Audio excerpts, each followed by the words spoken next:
Actress Divya Bhatnagar के गुजर जाने से हर कोई सदमे में है और शौक में है।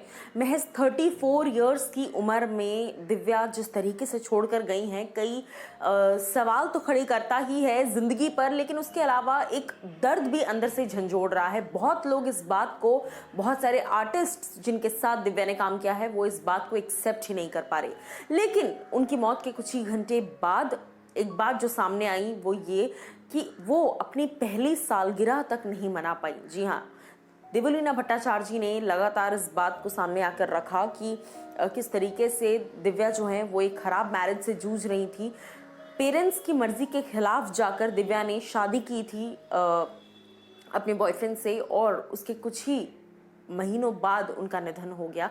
हालांकि निधन का कारण कोविड-19 था, लेकिन कहीं ना कहीं लोग इस बात से भी जोड़ रहे हैं। मैं आपको बता दूं कि सोशल मीडिया पर हर तरफ ये बातें हो रही हैं, जहां ये बातें सामने आ रही हैं कि 7 दिसंबर को जब दिव्या के गुजर जाने की खबर सामने आई, तो उसके बाद से हर कोई ये कह रहा है कि 23 दिसंबर को उनकी शादी की पहली सालगिरह थी।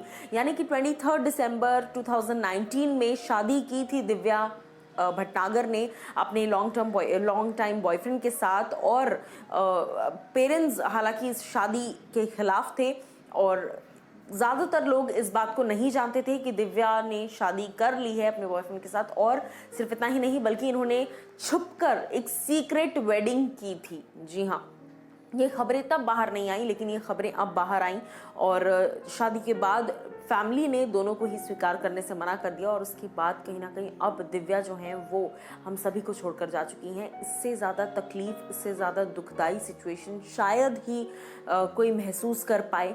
बट दिव्या का चला जाना, दिव्या का अचानक से इस तरीके से चले जाना बहुत ही ज़्यादा दुखदाई तो लग ही रहा है।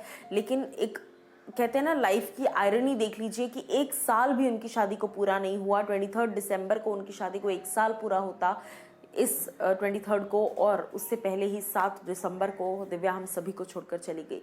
लेकिन इससे भी ज़्यादा शॉकिंग है दोस्तों वो खुलासे जो देवलीना भट्टाचार्य जी ने किए उनके हस्बैंड को लेकर। उन्होंने कहा कि इस 1 साल की शादी में कई बार ऐसा हुआ है जब सामने से आकर दिव्या ने मुझे ये बातें बताई हैं। देवलीना ने एक बहुत ही हार्टफेल्ट पोस्ट लिखा जिसमें उन्होंने कई सारी बातें लिखी दिव्या के लिए, कि जिसके साथ कोई नहीं होता था उसके साथ दिव्या तू हमेशा खड़ी रहती थी, और तू होती थी उसके साथ, उसका सहारा बनती थी जिसका कोई सहारा नहीं होता था।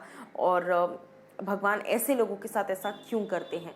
उसके साथ साथ देवलीना ने जब से ये खुलासा किया है, फैंस का गुस्सा, आक्रोश, दर्द, तकलीफ, कलीग्स का गुस्सा सब फूट कर निकल रहा है जब से ये बात सामने आई है कि उनका हस्बैंड जो है वो उन्हें काफ़ी मारा करता था, in spite of the fact कि ये एक लव मैरिज थी। पेरेंट्स की मर्जी के खिलाफ ये लव मैरिज की गई थी।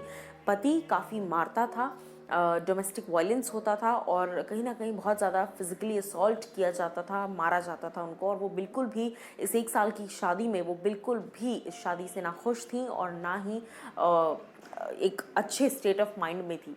कहीं ना कहीं बहुत सारी चीज़ें उनकी हेल्थ पर भी दिक्कत सामने आई।